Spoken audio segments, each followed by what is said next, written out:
Paano malalaman kung masaya at malusog ang iyong mga manok? Alam mo bang may mga palatandaan para malaman kung masaya at malusog ang iyong mga manok? Tara, alamin natin. Una, ang malulusog na manok ay laging alerto at aktibo. Kung palaging nakatayo, nagkukutkot sa lupa at malikot, senyales ito ng kanilang sigla. Ikalawa, ang kanilang balahibo ay dapat makintab, buo, at walang kalbo o butas-butas. Ibig sabihin, hindi sila nai-stress at tama ang kanilang nutrisyon. Ang malusog na manok ay may ganang kumain. Kapag sila'y matakaw sa feeds, gulay o butil, nangangahulugan itong nasa mabuti silang kondisyon.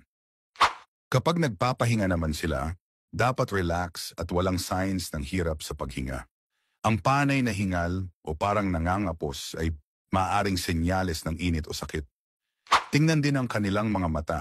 Dapat itong maliwanag at walang sipon o pamamaga. Ang malabong mata ay maaaring sintomas ng sakit. Hindi lang pisikal na kalusugan ang mahalaga, pati na rin ang kanilang ugali. Ang masayang manok ay hindi bugnutin at hindi basta-basta nangaaway ng kasama nila sa kulungan.